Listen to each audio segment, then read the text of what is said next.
संतप्त मानस शांत हो, जिनके गुणों के गान में बेवर्धमान महान जिन विचरे हमारे ध्यान में। पंडितों के पंडित महापंडित पंडित टोडरमल जी साहब की रहस्यपूर्ण चिट्ठी पर चर्चा चल रही है। बड़े बड़े लोग भी किस प्रकार की गलतियां कर देते हैं। आत्मार्थी मुमुक्षु भाई विद्वान भी, जिन्होंने सारे जीवन भर अध्ययन मनन स्वाध्याय किया है, फिर भी उनके समझ में क्या कमी रह जाती है, उसको स्वयं खोज खोज कर निकालने वाले महापंडित टोडरमल जी अपनी छोटी उम्र में भी, जब उन्होंने साहित्य लिखना शुरू ही नहीं किया था, तो पत्रों के माध्यम से ऐसे गंभीर प्रश्नों का उत्तर दिया करते थे जिससे उनकी विद्वत्ता का तो मालूम पड़ता ही है, लेकिन उनकी प्रतिष्ठा सारे देश में कैसी थी, और वो प्रतिष्ठा उनके ज्ञान के ही बल पर थी। वे कोई सेठ नहीं थे, बहुत बड़े पैसे वाले नहीं थे। पहले भी मैंने आपको बताया है कि उन्हें अपनी आजीविका के लिए मुनीमी करने के लिए यहाँ से 150 माइल माने 250 किलोमीटर दूर सिंघाना नाम के नगर में जाना पड़ा था। जयपुर जैसा बड़ा शहर छोड़कर उनको यहाँ पर कोई मुनीमी की सर्विस भी देने को तो नहीं मिला, जो उन्हें घर छोड़ के जाना पड़ा। आज तो घर के छोड़ के जाने को हम सौभाग्य समझते हैं और बताते हैं कि हम अमेरिका जा रहे हैं, फलानी जगह जा रहे हैं, लेकिन उस ज़माने में तो ऐसा समझते थे घर के छोड़ के जाना जैसे बहुत बड़ा कष्ट का काम है, और कष्ट का काम होता भी था। हम यहाँ से 24 घंटे में अमेरिका पहुँच जाते हैं, और डोर टू डोर अपने दरवाजे से लेके और जहाँ हमें पहुँचना है उसके दरवाजे तक। और वो 6 दिन लग गए थे पंडित जी को यहाँ से सिंघाना जाने में। अब समझ लो वो कितनी दूर था, और वो अपनी आजीविका के लिए वहाँ जाना पड़ा था। वो बहुत बड़े आदमी नहीं थे, माने आर्थिक दृष्टि से भी संपन्न नहीं थे, और अपने ज्ञान में अपने अध्ययन के माध्यम से उनने जो तत्व ज्ञान प्राप्त किया था, और जो उनकी प्रतिभा थी, जो प्रतिपादन शैली थी, उसके माध्यम से उन्होंने जो प्रतिष्ठा अर्जित की थी, वो स्वयं की अर्जित प्रतिष्ठा थी। देखो कल अपन ने पेज नंबर 347 पर, सब नीचे से तीसरी पंक्ति पढ़ो, 347 पृष्ठ की। इस प्रकार निर्विकल्प अनुभव का स्वरूप जानना। उनने शुरू में ही ये प्रश्न किया था कि अब अनुभव के स्वरूप के बारे में कुछ बात करते हैं, और यहाँ आकर का उसका उपसंहार किया कि इस प्रकार अनुभव का स्वरूप स्पष्ट हुआ। यदि वास्तव में हम आप लोगों से पूछे जाएं, अब मुझे तो आप यहाँ उत्तर नहीं दे पाएंगे, लेकिन आप अपने घर में अपने जहाँ भी आप हैं एक दफ़े विचार करें कि वहाँ से जहाँ से अपनी बात शुरू हुई थी कि अब मैं अनुभव का स्वरूप बताता हूँ, और अब अनुभव का स्वरूप मैंने पूरा कर दिया। माने जो आज हमारा सबसे महत्वपूर्ण प्रश्न है, जो एक एक मुमुक्षु के हृदय में अटका हुआ है, यदि सारे देश में मुमुक्षु भाइयों में ये पता चले कि अनुभव की बात समझाई जाने वाली है, अनुभव कैसे करना ये बताया जाने वाला है, तो लोग वो कोई का भी नाम हो टूट पड़ते हैं वो बात सुनने के लिए। और फिर महापंडित टोडरमल जी जैसा नाम हो और वो बात आपको सुनाई जा रही हो, तो इसी का ये प्रमाण है कि हजारों की संख्या में लोग इसको सुन रहे हैं। तो मैं उनसे ये कहना चाहता हूँ कि एक बार वे इसको देखें कि उनने क्या क्या बातें बताई। मैं आपको 5 मिनट में दोहरा देना चाहता हूँ, कम से कम मैंने क्या समझा है। मैं तो वो पाठ सुना दूँ आपको, फिर मैं आपके से पूछने का अधिकारी होऊंगा। हैं कि उन्होंने हमको क्या मार्ग बताया है, क्या सुझाया है। तो उन्होंने ये कहा कि देखो भाई, तुम्हारे पास जो ज्ञान की संपत्ति है, रुपया पैसे की बात नहीं करते हैं वो कहते तुम्हारे पास जो सैनी पंचेंद्री पर्याय प्राप्त हुई है और उतना ज्ञान का सेवसम तुम्हें प्राप्त हुआ है, वो ज्ञान का सेवसम यदि तुम्हें जितना उपलब्ध है, तुम पूरी ईमानदारी के साथ उस ज्ञान से चाहो तो आत्मा के अनुभव की बात को समझ भी सकते हो और आत्मा का अनुभव कर भी सकते हो। ये चिंता करने की ज़रूरत नहीं है कि हमें तो केवल ज्ञान नहीं है, हमें तो अभिमान पर्याय ज्ञान है नहीं, हम क्या करेंगे। ये जितना चाहिए उतना आपके पास है। और जो मेरी बात सुन रहे हैं उन सब के लिए ये मैं कह रहा हूँ, ऐसा एक भी नहीं है कि जिसके पास इतना ज्ञान नहीं हो कि वो आत्मा को समझ सकता है। तो वो तो कमी आप में है नहीं। और आप दुनिया के सारे काम छोड़कर टकटकी लगाकर बैठे हो अपने इसमें ये सुनने के लिए, तो आप में विशुद्धि लब्धि की भी कोई कमी नहीं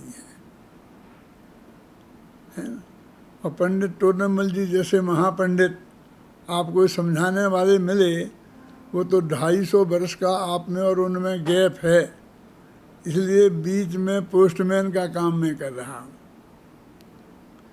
उनकी जो चिट्ठी है ना, चिट्ठी तो पोस्टमैन ही लाता है ना, है? पुराने ज़माने में ऐसा होता था कि गाँव में चिट्ठियाँ लेके, हम तो गांव के रहने वाले हैं ना, वो पोस्टमैन आता था, तो जिसकी चिट्ठी होती थी वो परिवार बिना पढ़ा लिखा होता था, किसान का परिवार होता था, तो वो उसी से कहती थी भैया ज़रा पढ़ के बता दे, तू चिट्ठी लाया है और तू ही पढ़ दे। और वो चिट्ठी वही पोस्टमैन पढ़ता था। हमको भी कई चिट्ठियाँ पढ़नी पड़ती थी, गांव में आती थी तो गांव वाले हमारे पास आते थे कि वो चिट्ठी हमें पढ़, हमारी चिट्ठी आई है भैया पढ़ के सुना दो। तो हमने भी पढ़ के सुनाई है। फिर बाद में हमारे साथ शास्त्री की डिग्री लग गई। वो ब्राह्मण पंडितों शास्त्री होते थे ज़्यादातर, और वे गांव-गांव में पूजे जाते थे, तो हमें भी लोग इतनी सम्मान देने लगे कि शास्त्री जी शास्त्री जी शास्त्री जी से पढ़ लें। तो पंडित टोडरमल जी की चिट्ठी हमें पढ़ने का सौभाग्य मिला है कि हम आपको सुनाएं। इतना फर्क है कि उनने ये चिट्ठी 250 वर्ष से भी ज़्यादा पहले लिखी थी, विक्रम संवत 1811 में। अभी कितना चल रहा है विक्रम संवत? 2020 2070-75 होगा, 77 है ना। तो उसमें से 11 घटाओ और 1811 घटाओ तो कितना रह गया? वो 250 वर्ष से कुछ ज़्यादा ही होगा। उतने बरस पहले की लिखी ये चिट्ठी है, उसी राजस्थानी भाषा में लिखी हुई चिट्ठी है। इसमें जो छपी है ये तो अनुवाद करके छापी है, लेकिन हमारे पास तो वो चिट्ठी भी है जो पंडित टोडरमल जी ने लिखी थी, उनके हाथ की लिखी। यहाँ के आदर्श नगर का जो मंदिर है उसके शास्त्र भंडार में है वो चिट्ठी, जो पंडित टोडरमल जी ने खुद अपने हाथ से लिखी थी। तो उन्होंने जो प्रश्नों के उत्तर दिए हैं, अब मैं आपको ये बता रहा था कि क्या है इसमें। तो उन्होंने कहा तुम्हारे पास इतना ज्ञान है और तुम्हारे इतनी रुचि से तुम सुन रहे हो, इसलिए सुनने की पात्रता है। और टोडरमल जी का जैसी तुम्हें समझाने वाले हैं, तो इसलिए आपको सब प्रकार से योग्य साधन मिले हैं। तो अब आपको क्या करना है कि वो कहते हैं कि जिनवाणी के माध्यम से जो आगम है वो परमागम है। आगम और परमागम का अंतर जानते हो? जिसमें सारी दुनिया भर की बातें हों उसे आगम कहते हैं, और जिसमें शुद्ध आत्मा की बात हो उसे परमागम कहते हैं। समझे ना? जो सारी दुनिया की बातें हों तो आपको ऐसा लगा होगा कैसी बात कर रहे थे। तो द्वादशांग की एक दफ़े सूची पढ़ के देखना, तो उसमें कोई सब्जेक्ट नहीं छूटा होगा। ये तुम्हारा नक्शा ये वगैरह सब, मकान, वास्तु और इसके साथ में फिर जो ज्योतिष से सब चीज़ें, मंत्र तंत्र, न मालूम कितनी कितनी कितनी चीज़ें हैं द्वादशांग में। क्या नहीं है संजीव? एक आध दफ़े तुम अपने व्याख्यान में ये भी बताना कि सारे द्वादशांग में सिर्फ बताना पढ़ाना नहीं है, सिर्फ बताना कि क्या क्या है। माने दुनिया का कोई ऐसा सब्जेक्ट नहीं है जो उसमें नहीं हो। और वो सब उसको जो शास्त्र हैं वीर सागर, वो आगम कहलाते हैं। भाई मोटे मोटे, मैं तो इनका साधारण आदमी की भाषा में समझा रहा हूँ। अभी इन प्रोफेसरों से पूछोगे तो जो लंबी लंबी चौड़ी भाषा बताएंगे आपको, जो आपकी समझ में ही नहीं आएगी है। और अब उसमें कहते हैं कि आत्मा की बात हो, इतनी बात और हो सकती है साथ में कि आत्मा के संपर्क में जो आए हैं, स्त्री पुत्र मकान जायदाद रुपया पैसा देश नगर गांव, जो संपर्क में आए हैं, जिन्हें हम उपचरित कहते हैं, अनुपचरित कहते हैं, सद्भूत कहते हैं, उन सब का और उनके साथ आत्मा में उत्पन्न होने वाले मोहिराग देश परिणामों का और उनके साथ बात आत्मा के आश्रय से उत्पन्न होने वाले संबंध सनादिक का, इनका और इन सबसे भिन्न त्रिकाली ध्रुव भगवान आत्मा का स्वरूप हो, उसको अध्यात्म कहते हैं। अध्यात्म का कोर्स मैं तुम्हें बताऊं, इसी मोक्ष मार्ग प्रकाशक में से निकाल के, वो 7वां अध्याय है ना, निकालना भाई पेज नंबर, उसमें ये प्रकरण है कि वो आदमी को ऐसा भाव हुआ कि मुझे तो इन बातों की खबर ही नहीं थी, मैं तो प्राप्त पर्याय में ही तन्मय हुआ था। उसके ऊपर 5-6 पंक्तियाँ हैं कि उसमें लिखा है कि क्या क्या का कोर्स तुम्हें अध्यात्म में है और तुम्हें समझना है आत्मा के कल्याण के लिए। कौन उभयाभाषी का प्रकरण है ना, है 5 लब्धियों का स्वरूप है, जहाँ वहाँ पर उसी पेज पर होगा, शायद 248 258 क्या होगा, ऐसा होगा पेज। उसमें ये लिखा है कि क्या क्या कोर्स है, सिलेबस आत्मा के कल्याण करने के लिए अनेकांत क्या सिलेबस है। तुम्हारी यूनिवर्सिटी में सिलेबस होता है ना, कहाँ देखो, अरे कहाँ निकाला तुमने?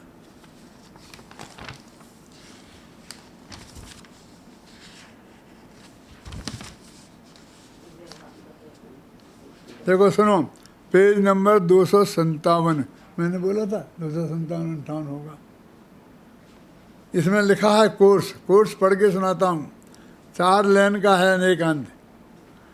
यहाँ प्रयोजनभूत मोक्ष मार्ग के मोक्ष मार्ग को समझना और देवशास्त्र गुरु धर्मादिक को समझना और जीवादिक तत्वों को समझना और निज और पर के और अपने निज और पर का भेद विज्ञान करना और अपने को अहितकारी और हितकारी भावों को इत्यादि के उपदेश से सावधान होकर, पर इतना सा कोर्स है, इसकी चर्चा, उसका नाम अध्यात्म की चर्चा है।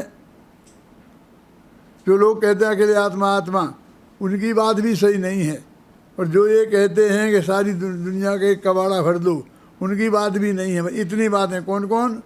एक तो रत्नत्रय मोक्ष मार्ग माने सम्मत है सम्य ज्ञान चारित्र, दूसरे देव गुरु धर्म, देव शास्त्र गुरु नहीं लिखते हैं, देव गुरु धर्म लिखते हैं, और फिर जीवादिक 7 तत्व और स्वपर भेद विज्ञान, और अपने आत्मा को अहितकारी कौन है माने पुण्य पाप आश्रम बंध, और हितकारी कौन है सम्मत निजरा मोक्ष।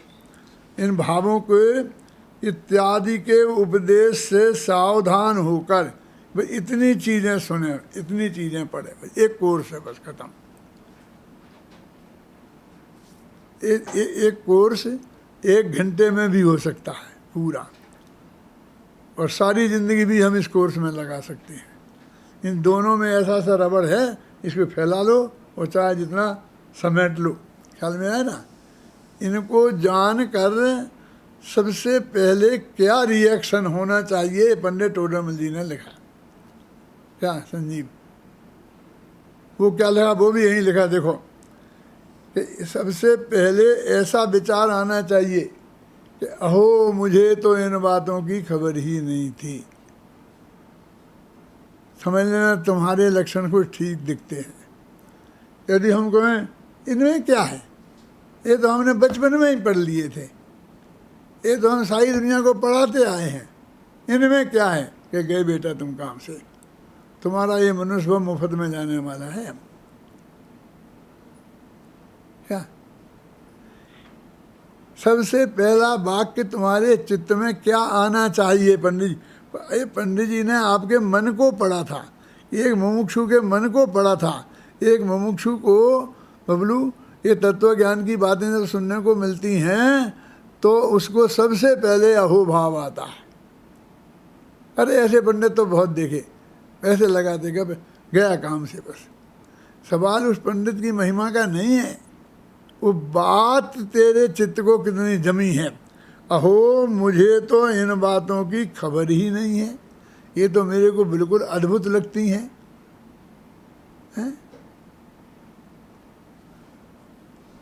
कि बड़े बड़े शास्त्री हो गए बे, तुम प्रोफेसर हो गए ना, वीर सागर जी अनेकांत सब बैठे हैं, ये सब इनको भी ऐसा नहीं लगना चाहिए कि मैं तो सब जानता हूँ, मैं तो सब जानता हूँ। ऐसा लगना चाहिए कि अहो ये बात तो मेरे ख्याल में ही नहीं थी। ऐसी बातें भी गुरुदेव जैसे के प्रवचनों में, टोडरमल जी की पंक्तियों में आती हैं कि वास्तव में तुमने आज तक नहीं सुनी हो, लेकिन अंदर से हृदय की कुटिलता उन्हें स्वीकार नहीं करने देती है। ये क्रमबद्ध पर्याय की बात है, ये तुम्हारे लिए बिल्कुल ऐसी नहीं है। हम तो 50 साल से सुनते आ रहे। अरे तुम सुनते आ रहे नहीं हो, अभी तुम्हें श्रद्धा है पक्की? बोलो। एक को नहीं है, एक जरा सा विकल्प आता है तो कहीं आपने ये विकल्प आया कि भाई जो किरण में नक्की था सो हो गया। हम कितने ऊहा पोहे लगाते हैं, कितने विकल्प जाल में उलझते हैं। विकल्प जाल भी आ सकते हैं, कोई बड़ी बात नहीं है, लेकिन अंत में कहीं ऐसा तो आना चाहिए कि ये अद्भुत कुछ नहीं होता है, सब पहले से नक्की है, सब भगवान के ज्ञान में आया हुआ है। बाहुबली को बहुत मनाया भरत ने, उनके मन में एक ही विकल्प था कि ये भी कहीं दीक्षा लेके ना चला जाए, जैसे और भाई चले गए। वो किसी कीमत पर उन्हें दीक्षा लेके नहीं जाने देना चाहते थे। तो वो सोच रहे थे कि लड़ाई हुई यदि और मैं जीत गया तो ये बाहुबली दीक्षा लेके चला जाएगा, और मैं हार गया तो ये तो हो नहीं सकता है कि मैं चक्रवर्ती हूँ और उसके साथ में उसका नियोग है। और बहुत वैसी बातें हैं, चक्रवर्ती हारा नहीं करते, चक्रवर्ती हारने के लिए नहीं होते हैं। हमारे पंडितों को बड़ी सफाई देनी पड़ती है कि वो हुंडा अवसर पर नहीं आया था, उसमें ऐसा हो गया, तीर्थंकर की लड़कियां हो गईं, चक्रवर्ती का अपमान हो गया, ये सफाइयाँ देना पड़ती हैं। क्या ज़रूरत है चक्रवर्ती? इसलिए यदि बाहुबली हार गया तो दीक्षा ले जाएगा, ये डर था उनको, इसलिए उन्होंने लड़ना ही स्वीकार नहीं किया। ना हारना है ना हराना है, हारना तो कोई चाहता ही नहीं है और वो हराना भी नहीं चाहते थे। तो इसका क्या उपाय है? आप लोग बड़े बड़े पंडित बैठे हो, मैं आपसे पूछता हूँ, तुमने सोचा कभी क्या उपाय है? ना मुझे हारना है किसी से और ना मुझे हराना है किसी को, तो क्या उपाय है? अरे खेलो ही नहीं, लड़ो ही मत। लड़ोगे तो हार होगी, जीत होगी। क्यों?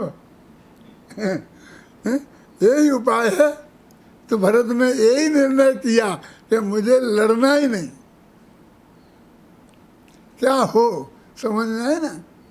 ये नहीं आता हमारी समझ में किसी के में भी, किसी के उपाय में। मुझे तो ये बहुत आश्चर्य होता है, गजब होती है कि बाहुबली को एक वर्ष तक खड़े रहे, इतनी घोर तपस्या करी, और केवल ज्ञान क्यों नहीं हुआ, केवल ज्ञान क्यों नहीं हुआ। ये सारे पंडित तो अरहंत भगवान तक होते, घबराना नहीं है। जो आज विद्वान हैं, मुनिराज हैं, पंडित हैं, सबको ये फिक्र है कि भरत को क्यों नहीं हुआ केवल एक ज्ञान में, और उपाय निकालते हैं और खोजते हैं क्यों नहीं हुआ। मैं भरत की भूमि पे खड़ा हूँ, कहीं ये खड़ा हूँ। अरे साधारण मिथ्या दृष्टि भी ऐसा नहीं मानता, तो वो जो तत्व ज्ञान का थोड़ा ये भी सीधी भी जानता हो कि ये भूमि भरत की है, ना मेरी है ना भरत किसी की नहीं है, ये आज तक किसी की हुई है भूमि। और भरत ने जाके कह दिया महाराज मेरी नहीं है, आप ही की है, तो केवल ज्ञान हो गया। बारे वाह, इतना सस्ता केवल ज्ञान। सारे पंडितों का यही विकल्प है सबका। इतनी छोटी सी बात उनकी समझ में नहीं आती है कि केवल ज्ञान होने के लिए लगातार अंतर मुहूर्त तक शुद्धोपयोग का रहना जरूरी है। और वे शुद्धोपयोग तो रोज हर अंतर मुहूर्त में हो रहा था। सच्चे भावलंगी संत तो थे ही, हैं? हर अंतर मुहूर्त, हर 48 मिनट में के भीतर उनको अशुद्धोपयोग होता था। जो चीज़ से केवल ज्ञान होता है वो चीज़ उनको हर अंतर मुहूर्त में उपलब्ध होती थी, और उससे ही होना है। पर इतनी सी बात थी कि वो लगातार अंतर मुहूर्त तक रहनी चाहिए, तो हो जाती। और जब हुआ तो हो गया, उसमें कोई भरत की ज़रूरत ही नहीं थी। मैंने भरत को जब तक उन्हें केवल ज्ञान नहीं हुआ उनके पास भेजा ही नहीं। जब केवल ज्ञान हो गया तब भेजा, तो पूरा एक अध्याय उनकी स्तुति में भरत बाहुबली की स्तुति करते रहे। और उन्होंने यही कहा कि तुम कैसे उग्र पुरुषार्थी हो, तुम पौरस के पिंड हो। क्यों? पिताजी साहब को तो 1000 वर्ष लग गए थे और तुम तो एक ही वर्ष में हो गए। ये समझ में नहीं आई किसी की कि वही और लोगों को तो देखो, आदिनाथ में तो कोई कमी नहीं थी, लेकिन उन्हें भी दीक्षा लेने के बाद तक 1000 वर्ष लग गए। और उनके जो छोटे भाई थे दूसरे कौन, जो गणधर बने थे, हैं, ऋषभ सेन, उनको कितने लग गए थे? लाखों वर्ष। वो एक जब आदिनाथ ने दीक्षा ली और केवल ज्ञान हुआ जिस दिन, 1000 वर्ष बाद ही हो गया था ना। और फिर 1000 वर्ष कम 1 कोड़ी पूरब तक रहे वो मोक्ष जाने के पहले, तो तब ही से उनने दीक्षा ले ली थी। इतने टॉप के मुनिराज बने थे कि गणधर देव बने हुए आचार्यों के भी आचार्य। आचार्य परमेष्टि में सर्वश्रेष्ठ होते हैं गणधर। क्या पता के लिए अरहंत नहीं थे, सिद्ध नहीं हुए, तो भी कितने 1000 अंतर मुहूर्त कम 1 कोड़ी पूरब तक केवल ज्ञान नहीं हुआ। किसी माई के लाल पंडित को ये प्रश्न खड़ा क्यों नहीं हुआ आज तक? हुआ हो तो बताए, वो हम प्रमाण मान लें कि हाँ मुझे हुआ था। मन में भी क्यों नहीं आया ये विकल्प? मैं आपसे पूछना चाहता हूँ, तुम बड़े पंडित हो ना,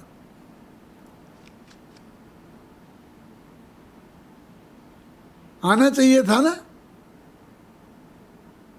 क्यों गोधा है कि उनको 1000 वर्ष तक नहीं हुआ, उनको लाखों वर्ष तक नहीं हुआ, कोई पूछता ही नहीं है। इन बेचारे 1 वर्ष क्या होगा, इतना हो हल्ला मचा दिया सारे जनागम में, और जब से लेकर के आज तक चल रहा है अपना कि नहीं उनको नहीं हुआ। और घोर तपस्या, कौन सी तपस्या करी थी कि बेलें चढ़ गई थी, हैं, पशु पक्षी चढ़ गए थे, सांप बिच्छू चढ़ गए थे। तो बाहुबली ने क्या किया इसमें? चढ़े तो सांप बिच्छू थे, तो ये चढ़ने का काम तो उनने किया था, वो चढ़ने का काम तो बेलों ने किया था। केवल ज्ञान होता तो बेलों को करा देते, उनने तो कुछ नहीं किया, तो कुछ नहीं किया किया कहलाता है। अरे उनने तो आंख तक नहीं खोली, उनने तो ऐसा हल मक्खी को उड़ाने की कोशिश तक नहीं करी। ये तो सब नहीं करना हुआ, करना क्या हुआ? यदि ये तपश्चर्या है तो बाहुबली ने क्या की? तपश्चर्या तो वो शुद्धोपयोग है जिससे केवल ज्ञान की गारंटी होती है अंतर्मुहूर्त में। वो 6 महीना नहीं करनी पड़ती है, वर्ष भर नहीं करनी पड़ती है। वो असली तपश्चर्या जो केवल ज्ञान के लिए करनी पड़ती है वो तो अंतर्मुहूर्त से ही काम होता है उससे। और हमने तपस्वियों में प्रतियोगिता करा दी और टॉप पर बाहुबली का नाम लिख दिया। तपस्वियों में प्रसिद्ध बाहुबली, फलाने में प्रसिद्ध ये, फलाने में प्रसिद्ध ये। इतनी सी छोटी सी बात थी कि अंतर मुहूर्त तक वे लगातार नहीं रह पाए, और जिस दिन अंतर मुहूर्त तक ले गए वो केवल ज्ञान हो गया। और अभी तक के सब लोगों में सबसे कम समय उन्हें लगा, मोटा मोटा बता रहा हूँ। कोई हो तो नाम बताओ, होंगे तो लाखों, लेकिन नाम तो हमें किसी को पता नहीं है। कि भरत चक्रवर्ती तो अंतर्मुहूर्त में चले गए, अरे वे तो बाद में गए, अभी कहाँ गए? जब उन्हें केवल ज्ञान हुआ, मैं तब की बात कर रहा हूँ। तब तक तो भरत चक्रवर्ती नहीं थे। हैं? सब इतनी सबसे बड़ी समस्या ऐसा हो गया, ये हो गया, वो हो गया, और उसने उसके लिए हमने क्या क्या कर दिया, वो समस्या खड़ी कर दी। अरे उनकी तो समस्या ये थी कि ये भी दीक्षा लेके ना चला जाए। अभी देखो बाहुबली दीक्षा देके चले गए वीर सागर, ध्यान देना मैं क्या कह रहा हूँ। तो कहाँ चले गए? जब तक भरत ने दीक्षा ली, कितने वर्ष बाद है कुछ गणित? क्योंकि ये घटना कब घट गई कि जब वो चक्रवर्ती बन के आए 60,000 वर्ष बाद। ऋषभदेव को केवल ज्ञान हो गया था, और 60,000 वर्ष बाद चक्रवर्ती बन के आए, तब इनका ये झगड़ा हुआ था और बाहुबली ने दीक्षा ले ली थी। और उसके बाद कितने काल तक राज किया भरत ने? 84 लाख पूरब के थे, मुझे स्थूल याद है 6 लाख पूरब तक किया। और भी जितना हो देख लेना अनेकांत, तुम इतिहास के विद्वान हो। इतने लंबे काल तक ये चौथे गुणस्थान में रहे, और वो इतने लंबे काल तक केवल ज्ञान लेके रहे बाहुबली। तब तक वो मोक्ष नहीं गए थे, जब तक कि ऋषभदेव मोक्ष नहीं चले गए और भरत दीक्षित हो गए। तब तक बाहुबली उसी अवस्था में थे, और वृषभसेन भी, क्योंकि तो गणधर बने थे ना। तो अभी यही तो रहा, ये चौथे गुणस्थान में रहे, वो 13वें में ही रहे, लेकिन दोनों एक ही इतने काल तक रहे। ये तो सब जानते हैं कि टॉप तो उन्हीं ने किया, क्योंकि केवल ज्ञान सहित रहे, अनंत सुख में रहे, सिद्ध हो जाते जाए, अनंत अवस्था में रहे। ख्याल में आए ना? लेकिन अभी मोक्ष तो नहीं गए ना, और ये चौथे गुणस्थान में रहे। कि अब उनका वर्णन क्यों नहीं किया इनका? अरे उनका 296 उन्हीं में तो लिखे हैं, ये सर्वज्ञ वीतरागी रहे ना, जो क्या कह रहा हूँ मैं, समझना। वो सर्वज्ञ वीतरागता का स्वरूप बताया ना 296 में भगवान की भक्ति में, वो उनका है।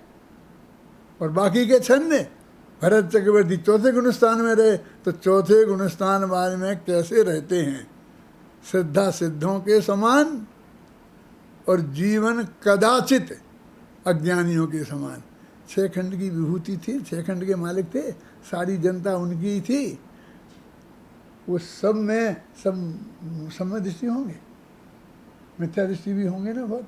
अरे उनके घर में जो 96,000 पत्नियां थी, मलेच्छों की लड़कियां थीं, वो सब समय दृष्टि होंगी, मिथ्या दृष्टि नहीं होंगी। तो उनके बीच में घर वाले बन के भी रहे, राजा बन के भी रहे, तो उनके साथ सब व्यवहार तो करना पड़ती होगी, नमस्ते का जवाब तो देना पड़ता होगा, हैं? वो सारा जगह, आप समझ गए मैं क्या कह रहा हूँ? कि ऐसा उनके साथ रहने का जीवन, और श्रद्धा सिद्धों जैसी। तो ऐसा कैसे होता है, ऐसा कैसे हो सकता है कि हुआ है ना भरत का, वो बता, ये बताना था। तो दो बातें की वर्णन की, उसमें तो हम लोग, उसमें तो ज़्यादा वर्णन करने का तो क्या था, तो चाहे ऋषभ का वर्णन कर लो, चाहे बाहुबली का कर लो, चाहे भरत का कर लो, केवल ज्ञान होने के बाद तो एक ही बात है ना। केवल ज्ञान होने के बाद में विविधता कहाँ है बोलो? केवल ज्ञान होने के बाद में ऐसी क्या विविधता है कि जो कि हम दो की अलग अलग कर सकें? थोड़ा जन्म से लो तो नाम अलग होगा, कुछ हुआ होगा, उम्र कम होगी, किसी के घुटने टूटे होंगे, किसी के दांत फूटे होंगे, कुछ थोड़ा बहुत फर्क हुआ होगा जीवन में, लेकिन केवल होने की ज्ञान होने के बाद तो कुछ फर्क पड़ना ही नहीं है। और तीनों की स्तुति करी तो बताया ना, दो ही तो बताना थे, चौथा गुण स्थान और 13वां गुण स्थान बस, और बाकी अज्ञानी जगत।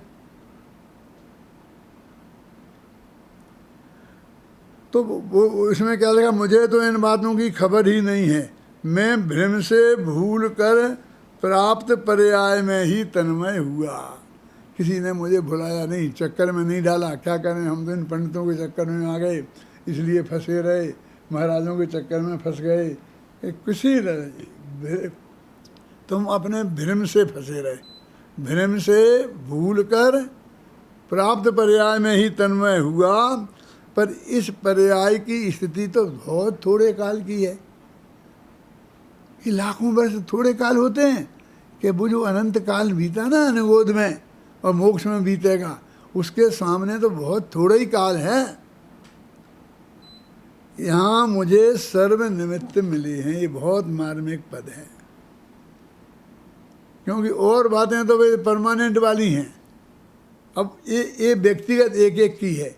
अब हर एक सोचो कि तुम्हें सब निमित्त मिले हैं कि नहीं मिले। कौन किन को सोचना है? जो मेरा प्रवचन सुनने आए हैं और सुन रहे हैं, जो वालिया, तुम्हें सोचना है। क्या सोचना है? कि मुझे सर्व निमित्त मिले हैं। सर्वनिमित्त कल बताया था, तुम्हें 6 उपसमलब्धि है ही, तुम्हें विशुद्धि लब्धि है ही। अब गुरुदेव श्री मिले कि नहीं मिले, तो उनसे तत्व ज्ञान तो मिल ही गया। और अभी भी तुम्हारी इतनी रुचि है कि अभी भी सुन रहे हैं गुरुदेव की बातें, हम आपको सुना रहे तो आप सुन रहे हो। तो सर्वनिमित्त आन मिले हैं ना। अब तो अपने उपादान की कमजोरी रह गई। पंडित जी कहते कैसे इन्हें कैसे पता चला कि हम इन्हें सर्वनिमित्त आन मिले हैं? पंडित जी तुम्हें कैसे पता चला? अरे तुम हमारा प्रवचन सुनने आए हैं तो इसमें ही तो सब पता चल गया कि तुम्हें 6 उपलब्धि भी है, विशुद्धि भी है तुम्हारे पास, और तुम प्रवचन सुनने आए हो, तो सबसे बढ़िया निमित्त तो यही है। देशना लब्धि तो है? सर्व निमित्त आन मिले हैं, लगा ना। कहाँ गया वो? इसलिए मुझे इन बातों को बराबर समझना चाहिए। माने मुझे इतना ही नक्की तो करके मुझे समझना है। मैं समझ चुका हूँ, उनका काम नहीं है। ऐसा विकल्प नहीं आया कि मैं तो सब जानता था, मेरा आना तो बेकार ही हुआ, 1 घंटा खराब होगा गया। भाई यही बातें थी, और मैंने तो इनका ही व्याख्यान सुना था, यही व्याख्यान सुना था। क्यों? ना तो ऋषभ सेन ने कहा, ना गौतम स्वामी ने कहा कि कल भगवान महावीर यही तो बोल रहे थे। अब मैं तो 30 साल से सुन रहा हूँ, ये नहीं कहा मैं लाखों वर्षों से सुन रहा हूँ, अब मैं कब सुनूँ? अब तेरे को 1 मिनट में कल सुना था और आज सुना था, ये आसमान का भारी हो गया। कल तूने रोटी खाई थी और आज भी वही खाई है। इसका कभी विकल्प नहीं आया कि मैंने तो रोटी कल ही खाई थी, अब आज क्या ज़रूरत है? ऐसा क्यों नहीं सोचता है?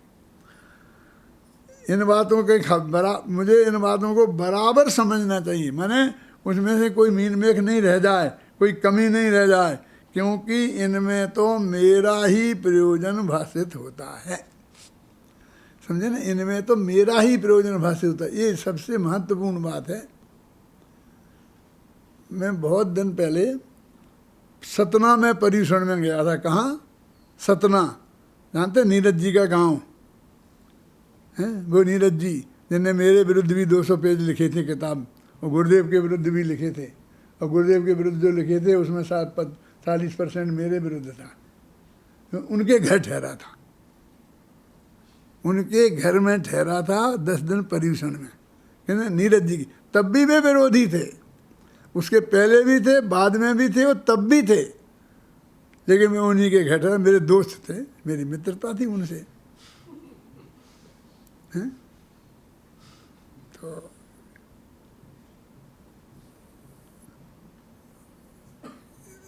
हम कुछ साहित्य ले गए थे, 10-20 हज़ार का साहित्य ले गए थे, तो वहाँ बिकता था, वो बिकता था तो नहीं होता तो लोग मुख्य लोग थे, आधी कीमत कम कर देते थे, तो वैसे ही जो 100 रुपये की किताब तुम जानते हो 10 रुपये में होती है, फिर वो 5 रुपये में, और फिर अंत में 25% रह गया, 75% फ्री हो, ऐसा हो साहित्य बिक रहा था।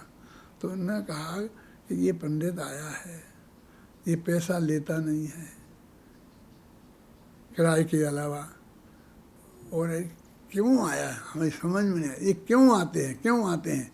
तो वहाँ ये बात चली राजेंद्र कि ये जो किताबें लाए ना, ये किताबें बेचते हैं,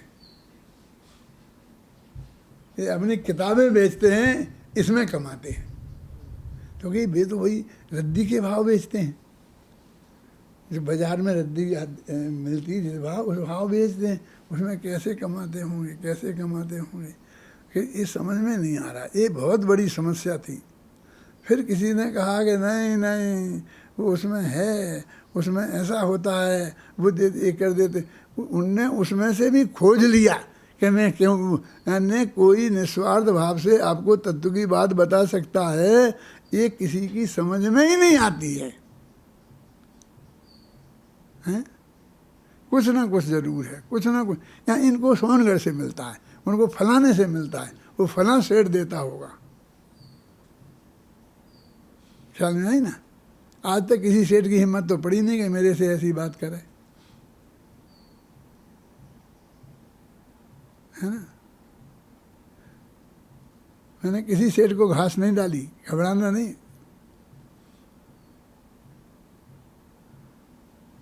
फिर भी ये जगत तो ऐसा है, तो कहते हैं इसमें मेरा ही प्रयोजन भाषित होता है, ऐसा लगना चाहिए उसे, ऐसा विचार कर जो उपदेश सुना है उसका निर्धार करने का उद्यम किया। अब वो ये कोशिश करे, नक्की करने की कोशिश करे, भाई इतना सा कोर्स है, कोर्स कितना है, 3 लाइन का, और ये 6 लाइन का रास्ता है। ये टोडरमल जी ने सम्यक के सन्मुख मिथ्या दृष्टि के प्रकरण में इतनी बात उनने सबसे पहले लिख दी। अभी अपन पढ़ रहे थे, अपने पेज निकालना भैया, क्या कौन सा पेज है, हाँ ये दे दें। सो भाई अब वो कह रहे हैं कि अनुभव का हमने तुमको बात बताई थी, अनुभव की बात बताई थी, तो अनुभव का मैं बता रहा था कि वो तुम देशनालब्धि से अनुभव का निर्णय करना, उस इतनी बातों का निर्णय करना, और बस फिर क्या करना, आगम से जो तुमने जाना है उसमें परिणाम मंगन करना, फिर जो तुमने युक्ति से निर्णय किया है उसमें परिणाम मंगन करना, फिर जो तुम्हारी स्मृति में तत्व ज्ञान रहा है उसमें परिणाम मंगन करना, और तुम्हारा काम हो जाएगा। हम न देते जा क्या, फिर अंदर में जाके क्या मिलेगा, अरे भिखारी तेरी जब मांगने की मिलने की वृत्ति खत्म नहीं होगी तब तक तो तुम उसे पहुँच जाएगा ही नहीं, क्या मिलेगा, है? कुछ नहीं मिलेगा, सब छूट जाएगा, बोल क्या करना है, हैं? तो वो कहते हैं कि एक अक्षर नया ज्ञान नहीं मिलेगा, बोल अब क्या चाहिए, रुपया पैसा तो मिलेंगे ही नहीं, वो धंधा पानी तो है नहीं कि वो भाव बढ़ जाएंगे, सट्टा मट्टा के लग जाओगे, तुम्हारा शेयर के भाव बढ़ जाएंगे, वो तो कुछ मिलेगा ही नहीं। लेकिन एक अक्षर नया ज्ञान नहीं मिलेगा, वीर सागर लिखा है इसमें, क्या लिखा, वो अपन ने पढ़ा था ना कि उसमें अनुभव से जब बाहर आएगा तो कुछ नया ज्ञान होता नहीं है, जानने में विशेष नहीं है? जानने में कोई विशेष नहीं होगा। अभी तो कुछ ना कुछ तो तुझे होना चाहिए, मिलना चाहिए, कि तेरी पहले ये वृत्ति, ये जो मांगने की वृत्ति, चक्रवर्तित्व किसी को मांगने से भीख में नहीं मिलता, पौरस्य प्राप्त करना पड़ता है। तो भगवत्ता चक्रवर्तित्व से छोटी है, केवल ज्ञान चक्रवर्तित्व से छोटा है, मोक्ष उससे भी छोटा है, जो मांगने से मिलेगा। ये मांगने की वृत्ति तेरी होगी तो तू अंदर प्रवेश नहीं है, नो एडमिशन है। कि सब लोगों को पता कैसे चलेगी कि सब पता चल जाएगी, तुम उसकी परवाह मत कर। तेरी वृत्ति यदि अंदर में है तो ऐसा, तो वो कहते हैं कि ऐसा आत्मा के अनुभव का स्वरूप हमने बताया, ऐसा स्वरूप है। इनने अनुभव का स्वरूप बता दिया और उनके कुछ और दृष्टांत वगैरह हैं, तो अपन को 1-2 दिन हैं तो अपन उनको भी निपटा लेते हैं। सो भाई जी, तुमने 3 दृष्टांत लिखे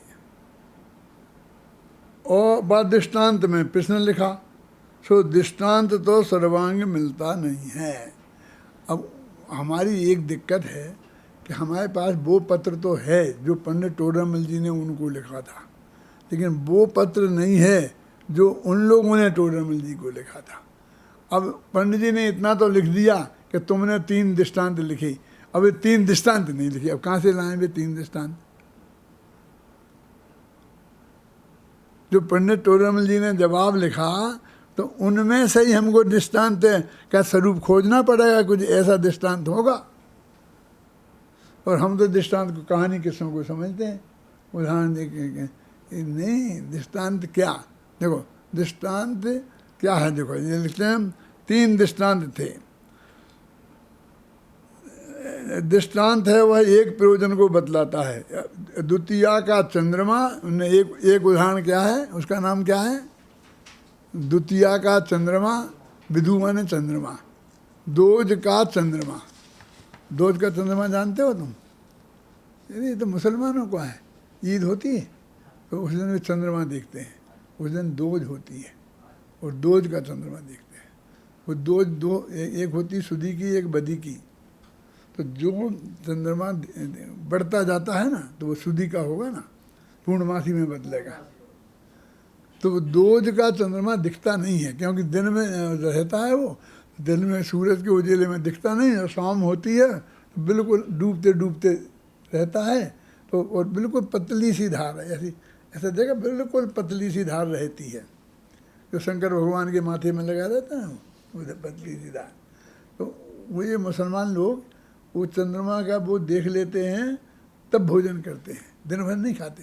फिर वो रात में जब वो चंद्रमा देख लेते हैं तो उसमें ऐसे होते हैं दोनों तरफ, तुम जानते हो नहीं होगे, ऐसा होता ना ऐसा। तो ये कोना ऊपर है कि एक कोना ऊपर है, इससे भविष्य का नक्की होता है कि इससे बरसात ज़्यादा आएगी कि कम आएगी। क्या समझ में आया? सुना था कभी क्या नहीं सुना था? तो पंडित हुकुमचंद से ये भी सुनने को मिलेगा। समझ में? दोज के चंद्रमा में कभी देखने की कोशिश करना, वो क्या होता है कि ऐसा ऐसा होता जाता है, ऐसा ऐसा। तो वो एक नोक ऊपर रहती है, एक नीचे रहती है, लेकिन दोज में ऐसी रहती है कि तुम पता ही नहीं कर सकते वो जे ऊंची है कि जे ऊंची है। अब तुम्हें देखने में ये ऊंची दिखे तो उससे ऐसा मौसम रहेगा, ऐसा भविष्य आएगा, और ये दिखे तो ऐसा निकालते हैं। तो ये शाम को सब चंद्रमा देख लेंगे, दर्शन कर लेंगे, तब फिर वो रात को भोजन करते हैं। समझ में आया ना? तो अब एक उदाहरण तो उनने उस काय का दिया, दोज के चंद्रमा का। अब दिया होगा कुछ, इनने तो ये लिखा तुमने 3 उदाहरण लिखे, एक दोज के चंद्रमा का, एक जल बिंदु का, पानी की बूंद का। अब इसका क्या है, उन्होंने वो कहानी तो लिखी नहीं पूरी। और एक अग्नि की कणिका का। तुमने 3 उदाहरण लिखे। अब ये 3 उदाहरण कैसे कैसे, पहले ये समझाओ। जैसे मैंने दोज का चंद्रमा समझाया आपको, अब जल का बिंदु तो किसका क्या समझाना। ऐसा एक लो ना, सुई लो, और सुई पानी में डालो समुद्र में, और ऐसे ही उठाओ तो उस पर एक बूंद ऊपर आ जाएगी, वो जल बिंदु है, एक बूंद का। और तीसरा अग्नि की कणिका, जैसे वो चटती है ना, जो वो लगाते हैं जे लोहा पोजीशन करने के लिए, तो तिरंगे उचटते हैं, वो अग्नि स्फुलिंग जैसे। तो ये 3 उदाहरण लिखे बेटा तुमने, ऐसा कहते पंडित जी लिखते हैं, वो तुमने 3 उदाहरण लिखे। तो 3 उदाहरण तुमने लिखे तो वे सर्वांग नहीं घटित होते हैं। अब उनने वो सर्वांग घटाए होंगे, अब वो कैसे निकाले हम? वो तो उनने तो लिखे होंगे क्या? लेकिन अब पंडित जी ने उत्तर लिखा, उसमें से अपन को निकालना है। तो पंडित जी पहले तो कहते हैं कि सर्वांग नहीं होते हैं, पर एक कोई चीज़ का हम उदाहरण देते हैं तो उसकी एक बात के लिए उदाहरण देते हैं। हम कहते हैं अरे वो उस पंडित की बात करते हो तुम, वो तो खरा सोना है। तो खरा सोना है का क्या, फिर क्या अर्थ है? समझे ना, क्या विशेषता है? माने उसमें कोई खोट नहीं है, समझे ना आपकी? उसमें खोट मिल ही नहीं सकती है। सोने में कितनी खोट मिला दो और गर्म करोगे, खोट अलग और वो सोना अलग हो जाता है। तो ऐसा कई चीज़ों में खोट मिलाओ तो वो निकाल नहीं सकते, फिर उसमें जंग नहीं लगती है, समझ है ना?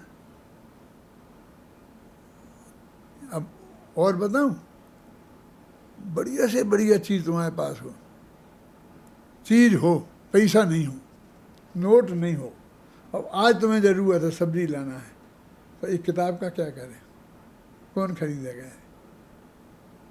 किताब 10 रुपये की है कि 100 की हो, लेकिन कोई खरीदार नहीं होगा जिसका सब जगह खरीदार मिल जाए। कहीं भी गांव में, छोटे बड़े शहर में सोने का खरीदार मिलेगा, हीरे का नहीं मिलेगा। हीरा तुम्हारे पास हो तो बम्बई जाना पड़ेगा बेचने के लिए। बड़े से बड़े शहर में, अपने गांव में नहीं बेच सकते हो, माने उसकी पैसा देने वाले नहीं मिलेंगे।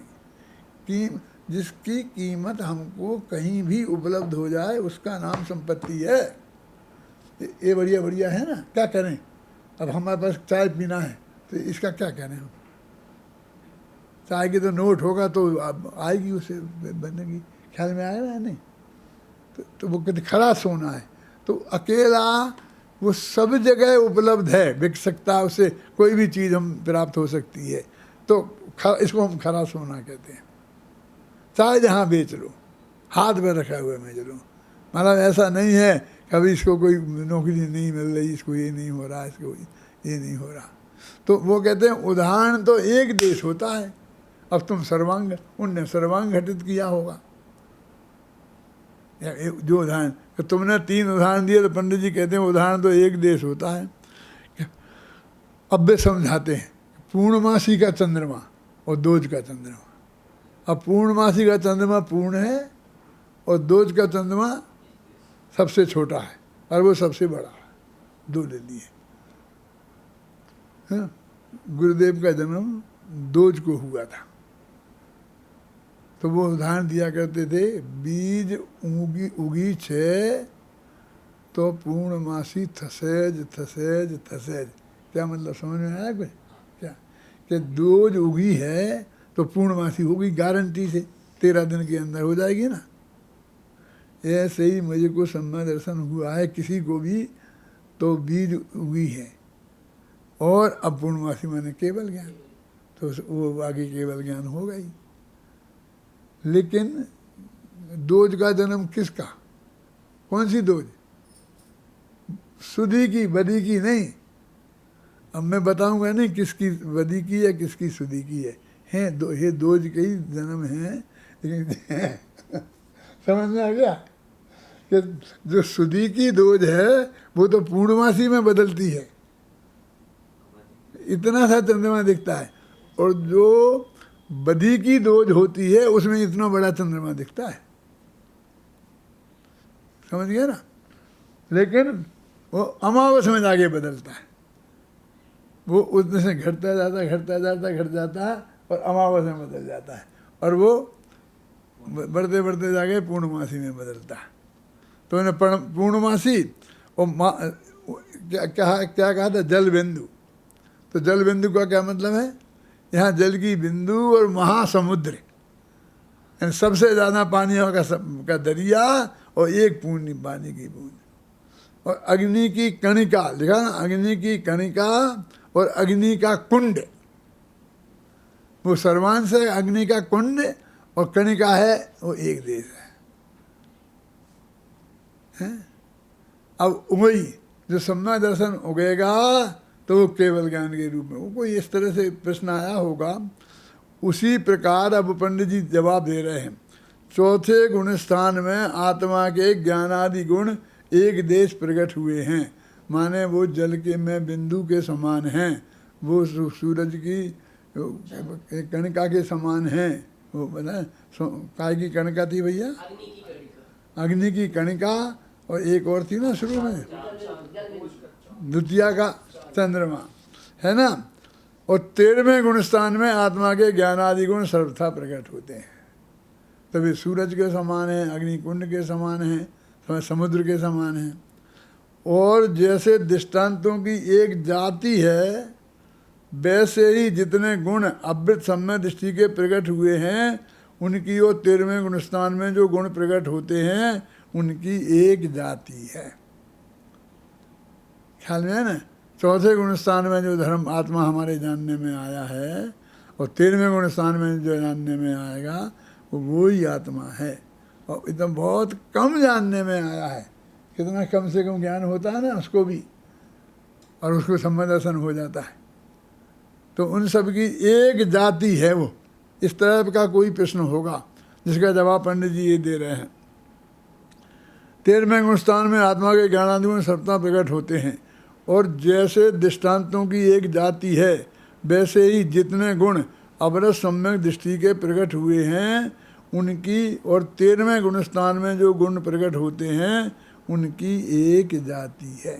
सुख प्रकट हुआ, तो यहाँ जो चौथे गुण स्थान में है, तो वो सुख प्रकट हुआ है, वो कैसा था है? कणिका, अग्नि की कणिका, जल की बिंदु, और एक कौन था? दूज का चंद्रमा जैसा है। और 13वां गुण स्थान में जो केवल ज्ञान वगैरह हुए हैं, वो सब वो हैं समुद्र का पानी, अग्नि का कुंड, और पूर्णमासी का चंद्र। समझ में आया ना? अब इनकी बस जाति, और तुम सब बातें मिलाओगे तो नहीं मिलेंगी। क्या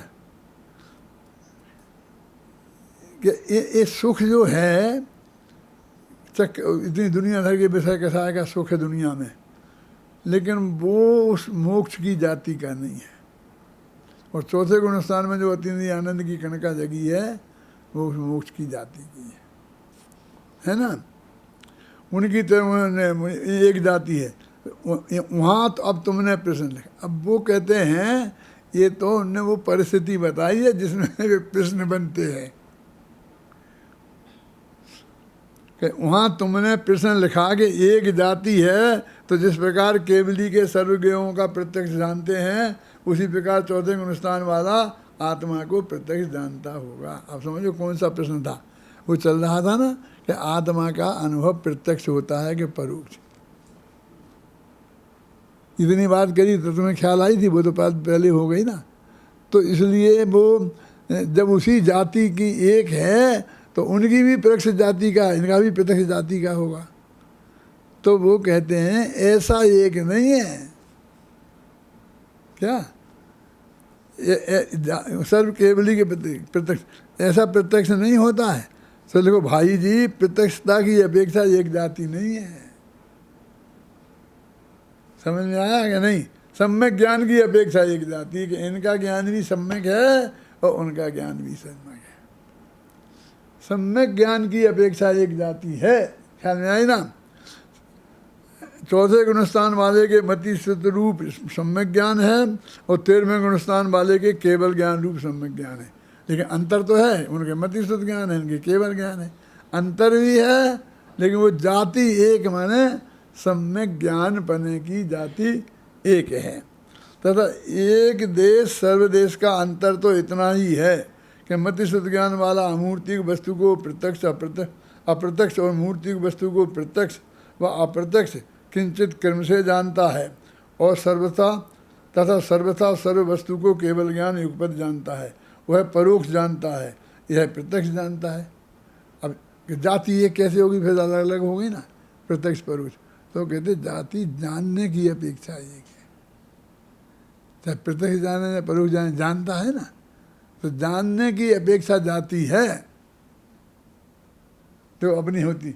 अपन जैन हैं, तुम भी जैन हो, अब एक जाति तो ये, और एक ये पैसे वाला है और एक गरीब है, तो उस अपेक्षा एक जाति नहीं है, हैं?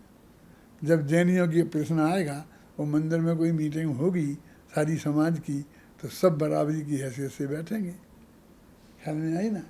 लेकिन जब अमीरों और गरीबों की क्या मीटिंग होगी तो गरीब अलग ही एक जगह होंगे, अमीर अलग होंगे, गरीबों में अमीर नहीं आएंगे, अमीरों में गरीब नहीं आएंगे। इतना विशेष है। सर्व प्रकार एक ही जाति कहें तो जिस प्रकार केवली युगपत प्रत्यक्ष अप्रयोजनभूत ज्ञेय को भी निर्विकल्प रूप से जानते हैं, उसी प्रकार यही भी जाने तो ऐसा तो है नहीं। इसलिए प्रत्यक्ष परोक्ष का विशेष जानना। प्रत्यक्ष परोक्ष का जो अंतर है, तुम ऐसी चाय ऐसा मत लगा लेना, एक भी हैं और जुदे जुदे भी हैं। क्या एकता किस अपेक्षा है और जुदाई किस अपेक्षा है, उसको आपको गहराई से उस बात को समझना पड़ेगा। जब तक उस बात को गहराई से नहीं समझोगे तो तुम्हें वस्तु का स्वरूप समझ में नहीं आएगा। तो एक प्रश्न हुआ, अब कल अपन दूसरा आगे बात करें।